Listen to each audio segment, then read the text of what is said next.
I'm Joshua Hong, one of the co-founders of Mind AI. We're going to talk about mind as an ecosystem. It requires a little bit of a description. And then we're going to go straight into our first demo using the brand new APIs that we develop. It took us some time and a lot of capital to get to where we are right now. So we're very excited to be here to demonstrate what Mind can do at a very rudimentary sort of level. But I would like to use this opportunity to sort of kind of help us to imagine what the potential of this technology could be. Artificial intelligence is the new arms race of our time, with the world's wealthiest corporations and nations hoarding the most innovative scientists, engineers, and researchers. It's deterring our collective brainpower from creating projects that may solve global humanitarian crises to merely producing systems for profit, surveillance, and war. The AI arms race rapidly progressed us through the second wave of AI, in which deep learning through brute force statistical computations led to superhuman achievements in several domains. Second wave systems produce extremely accurate results, but its mistakes can be fatal, as we've seen with recent autonomous vehicles. To make matters worse, it's extremely difficult to pinpoint what went wrong within these black boxes. Mind AI was created to tackle the limitations of these second wave systems and bring forth the third wave of AI. Mind is an artificial intelligence powered by revolutionary, internationally patented data structures to perform deductive, inductive, and abductive reasoning. By parsing natural language and breaking down information to its most fundamental level, Mind is able to contextualize every detail. This entire process is transparent, allowing us to pinpoint and surgically correct exact points of error. We plan to open source the Mind engine and distribute the ontological database to promote a democratization of power in the AI space today. Building a community of intelligent minds around the Mind ecosystem can allow us to turn the tide of the AI arms race, promote benevolent progress rather than narrow self-interests, and ultimately, advance humanity as one. Let's just talk about the current state of AI. And since I'm not a scientist, I'm not particularly good at engineering, maybe I could talk in terms of a layman's terms. So today's AI is very narrow and some people call it brittle. What that means is that it's not general. So if you ask today's AI to do some abstract thinking or cross over to sort of different subject, it just simply wouldn't be able to do it. And it's called second generation AI. It is largely based on neural network. It's a computerized system sort of mimicking a human brain. And it's been working beautifully. The problem is, it's just a fast calculator. It's like calling computer Josh. I'm not a computer. I'm a human being with emotions and feelings and experiences that is just not computational. Sometimes it's very, different, nonlinear, qualitative. So the key question here is, how do we create a artificial general intelligence? We call it AGI, and do that in such a way that it's not dependent on centralized computing power or data. And then also do it in such a way that it's owned by the community. And also, it is done in such a way that it could work on any device out there.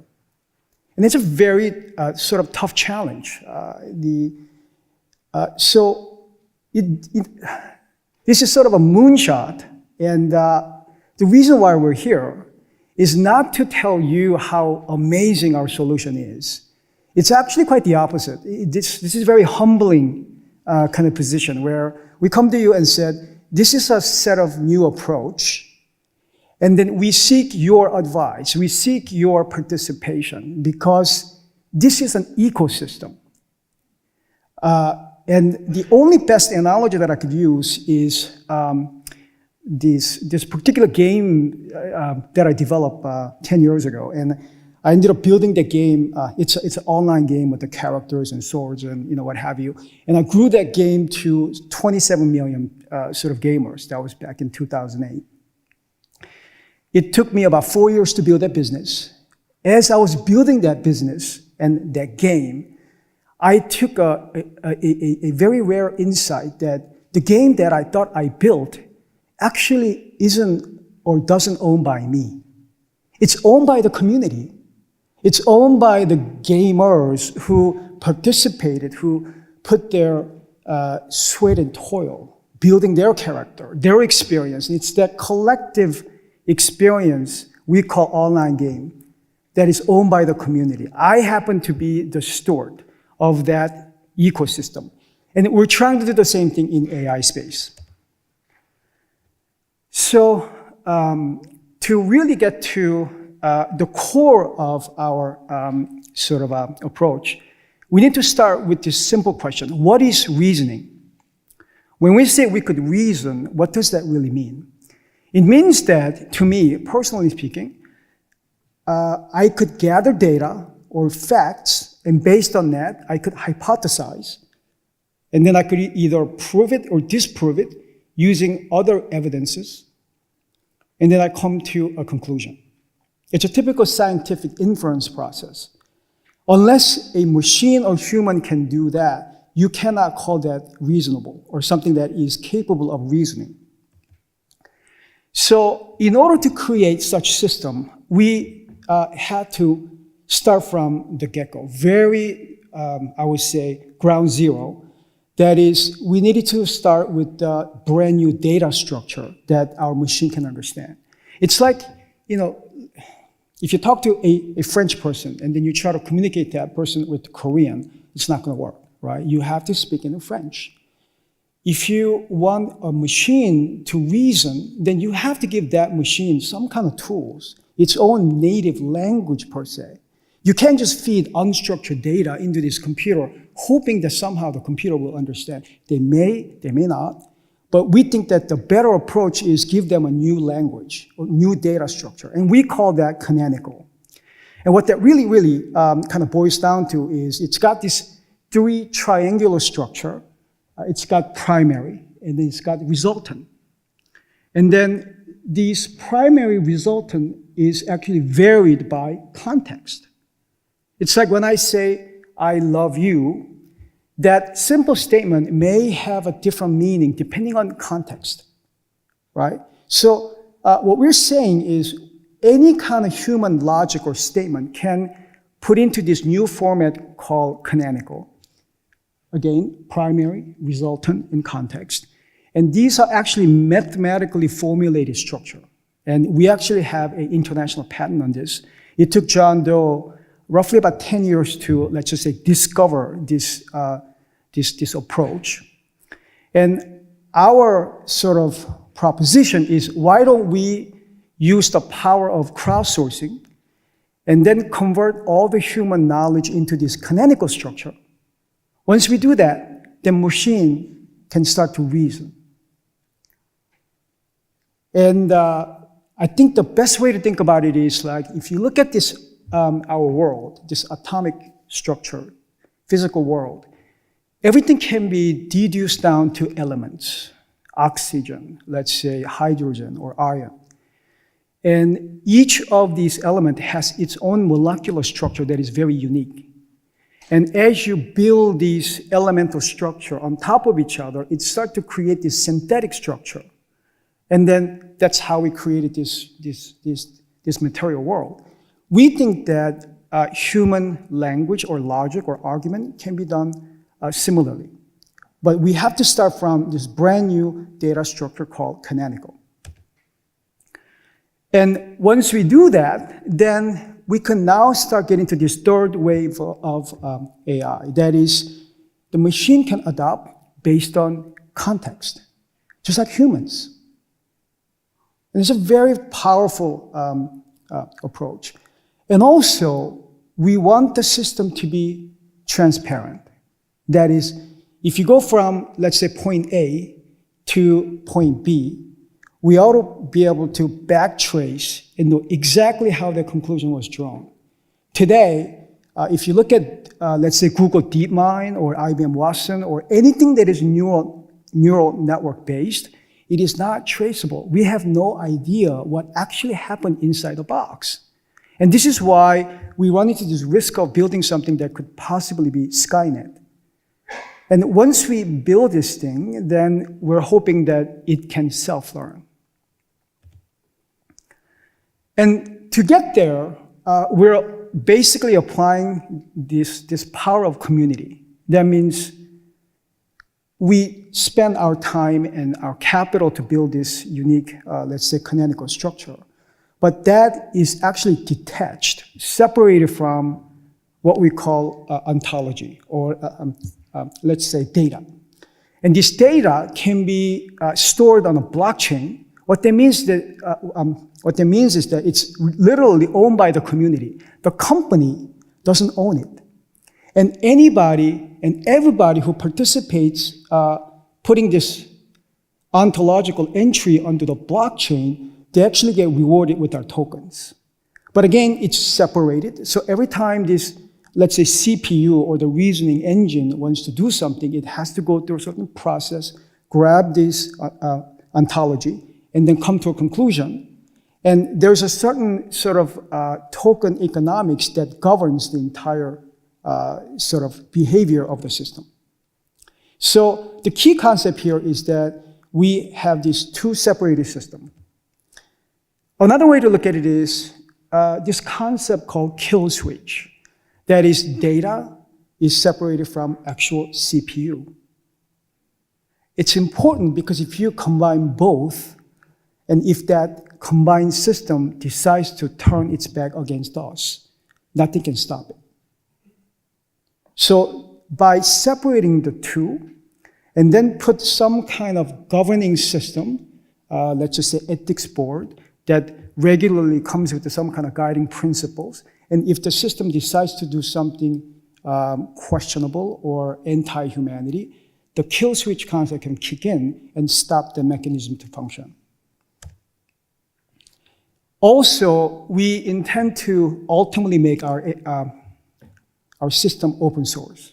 So anyone on the planet actually wants to learn and how to sort of code in our own sort of mechanism, they could do so. And by doing this, we are literally creating it's almost like a self-perpetuating living organism. I think one of the attendees actually mentioned that, and I couldn't help agree more. And that is, it has its own incentive structure, meaning people want to earn tokens by putting a ontology. And every time this ontology is being used, you get rewarded. But by doing so, you are essentially decentralizing the entire ownership of the data or ontologies, and then that works in conjunction with the reasoning engine. So this approach is very different. If you look at Google DeepMind, it really exists to, let's say, maximize Google's shareholder value.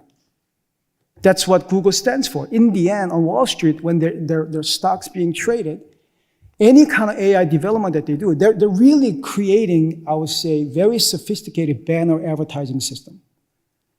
With our approach, we're basically saying, no, it's going to be owned by the people. Also, our system is natural language based. So it could be, let's say, French or German, Korean, English, doesn't matter. And also it's linear, it's a qualitative, it's a human understandable logic, and we don't need a ton of data. And it's very transparent in any language, and it's universal.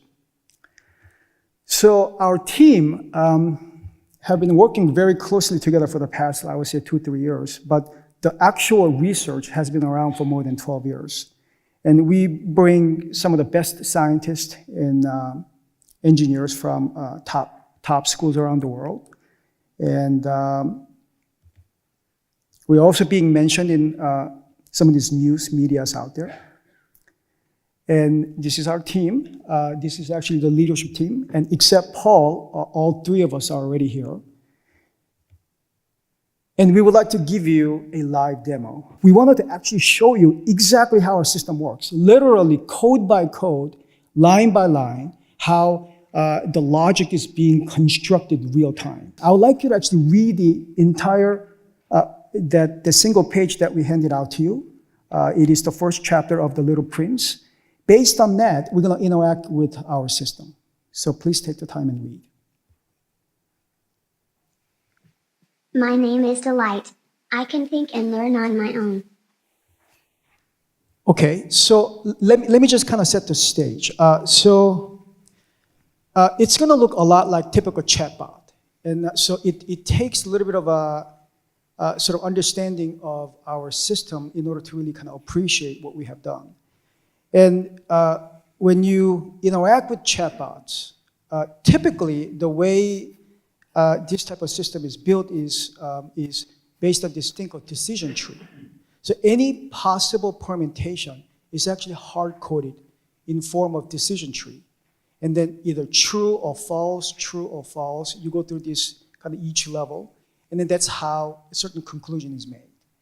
Our system is not made that way. We have no decision tree whatsoever. All we have is pre-existing set of canonicals, just like how I described. There's a triangular system, there's a primary, resultant, and then context. So we enter some basic information about the chapter that you just read. So that information you read on the page have been entered into our system in form of canonical. Now, John and Rianne is going to start asking questions directly to this algorithm who just read or who has this canonical information. Okay. Hi, my name is John Doe. That is my real name. I'm the chief scientist here at Mind AI. Hi, this is Rian, CTO at Mind AI. So we're going to introduce you to Delight, which is the avatar of our mind. She's modeled after an 8-year-old girl, right? So she's a little precocious. But we're going to be reading the first chapter of Little Prince with her, and we're going to be asking her all kinds of questions that she can answer based on her comprehension. So our mind, we say it's like the CPU of a computer as far as AI goes. So we need other components also to be able to give you a full AI experience. And in fact, we're going to be hooking up into the Amazon text-to-speech API, and that is going to give Delight her own voice. So throughout the demo, you will be able to see the transparency of the operations as well as transparency of the data structure, which is the cornerstone of a Mind AI. Right, so we operate using an API, and then the UI connects to that API, and we're able to do all the types of reasoning and actually feed it ontology on the fly. And you'll see that in operation.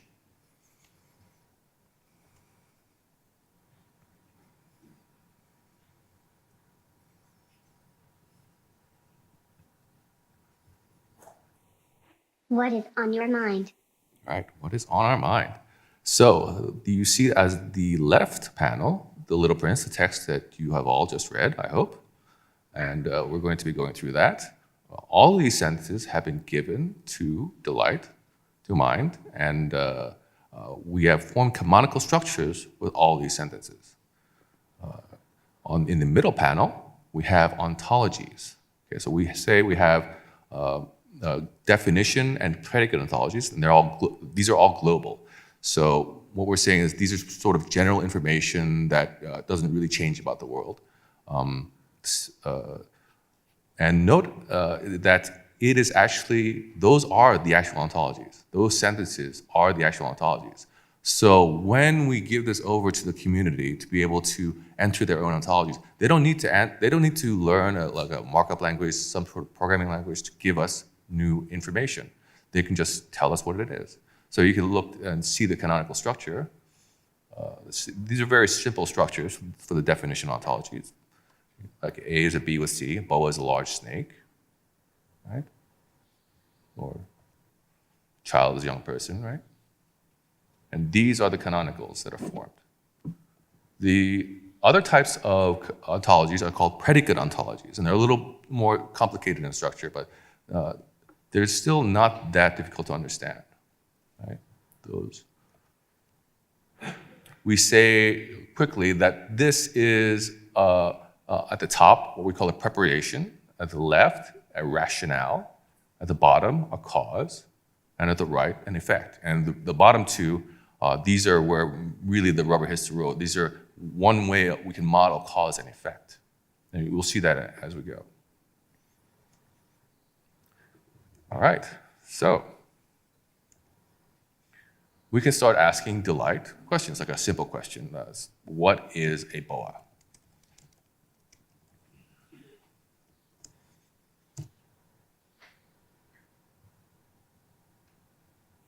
A boa is a large snake. Very good. So let's start reading The Little Prince with her. And as the beginning of The Little Prince, you have the author as a child. She's a magnificent picture in a book. And it's about a boa eating an animal, and it's just fascinated. So let's see if Delight has some comprehension of what that actually is. Let's ask her, how does a boa eat prey?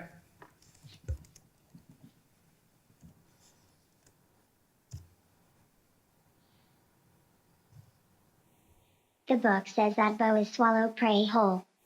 Oh, fascinating.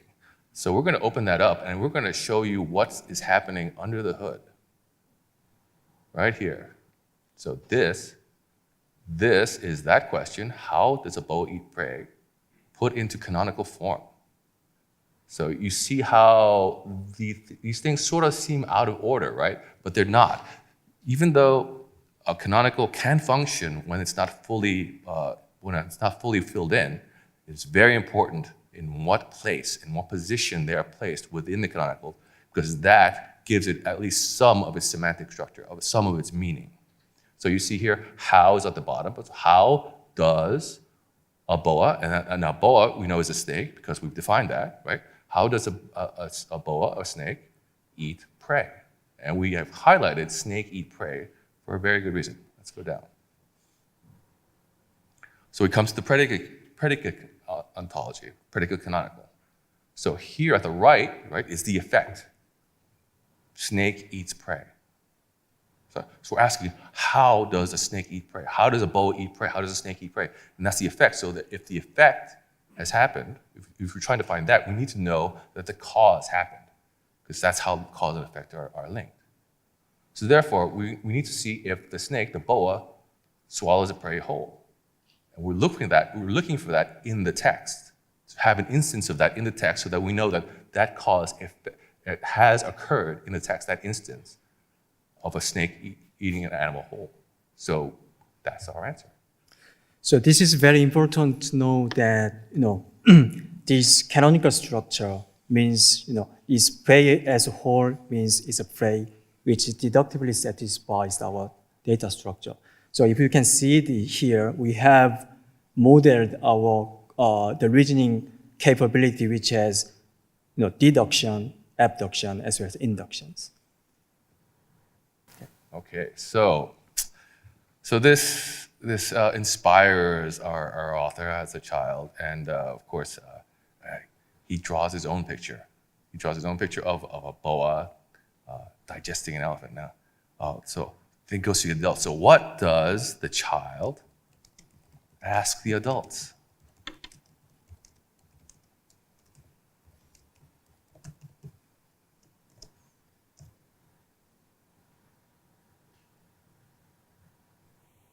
To be able to answer that, please define these words. Is adult a grown-up?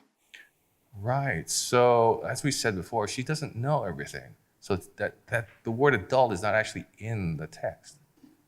But we do have something that seems to behave in the same way that adult does. So she's giving us the inference. Is an adult and actually a grown-up? And now what we're going to do, we're going to give what we call the domain ontology, which is a more specific sort of ontology. right? And we're going to say an adult is a man,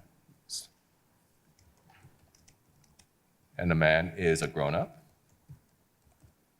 right? This is just specific for this demo. These are called the domain ontologies, of course, and they're made into canonical forms as it was entered. It is transformed into canonical form, and we're going to start reasoning with it right now.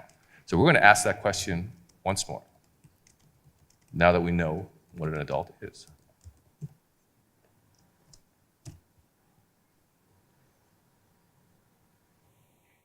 If the first drawing frightens the grown-ups, Right? So here's the question in canonical form. What does the child ask the adults? The child, right? The specific child, what does the child, what at the bottom, does the child ask the adults? So here, Delight didn't understand what adult means, and we gave the definition of adult on the fly, which is forming these definitional ontological networks. So adult is a man, which is deductively satisfied, and man is a grown-up. So it doesn't really relate to directly, but it can deduce from multiple networks. All right, so yes, see in the text, I showed my masterpiece to the grown-ups and asked them, right? I, the child, right, asked them, the grown-ups, whether, and that's the what, whether, which is the same as if, whether the drawing frightened them, and that's how we get our answer. So this is very important to note that, the what is not in the position, but semantically it represents something it has to be understood. That's why from the question, it understands, okay, so if the drawing frightens grown up is the position of what, which is satisfied semantically. All right. Okay, so the grown-ups saying a hat. Why should we be frightened by a hat? So he draws a second drawing. Now, so what do grown-ups always need?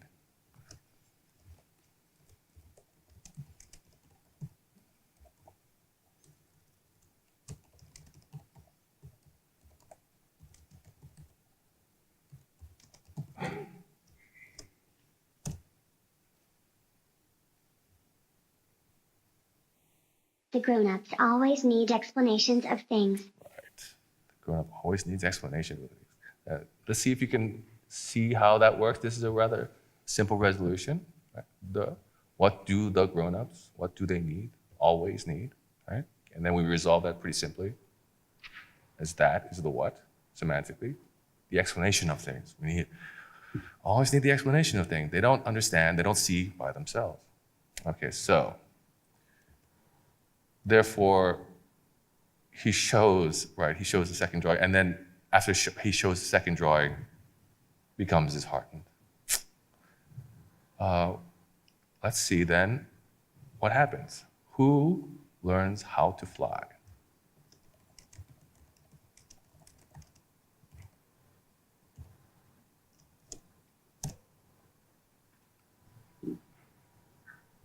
The child learns how to pilot airplanes. Right. Learns how to pilot airplanes. Now, we didn't ask who learns how to pilot. We asked who learns how to fly. But we know, right? We know that to fly means to pilot an airplane. Who is that person? Who learns how to pilot airplanes? Of course.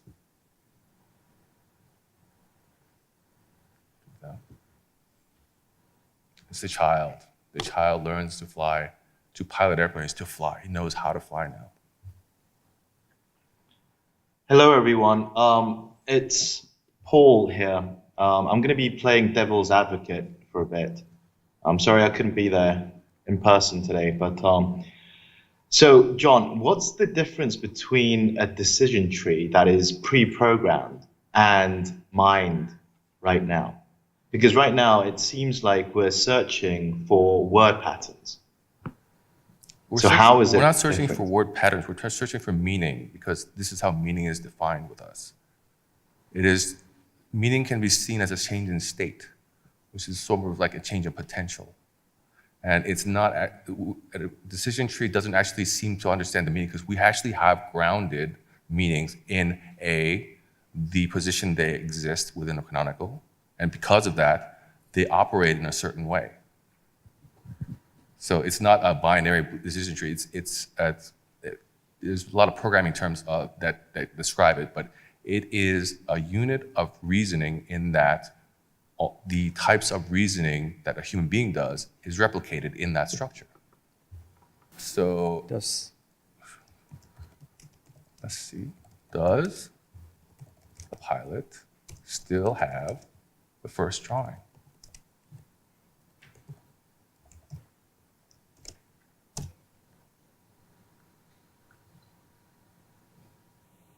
The pilot keeps the first drawing. Oh, interesting. So here is the question in canonical form. How does the pilot still have the first drawing? And we say that the drawing is an entity, and there's a reason for that. Go down.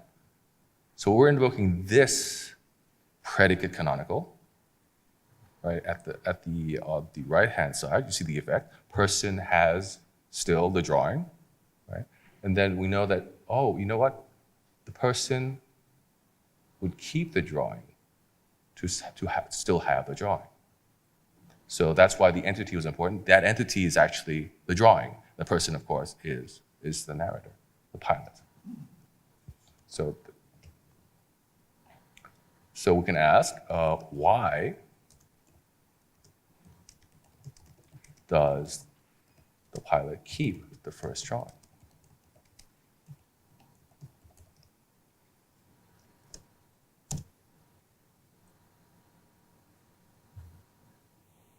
The drawing is important. Yes, and this is one of the critical things right now about mind. The actual sentiment, the actual understanding that when you keep the drawing is because, keep going, right?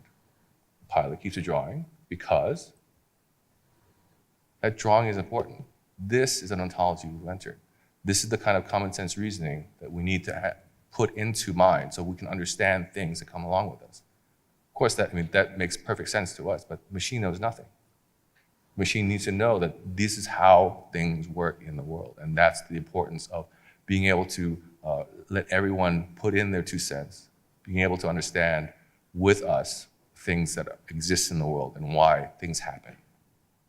John, can you tell me the difference between the definitional canonicals and the actual predicate canonicals? Right, So so- what's the difference between the definition and the predicate?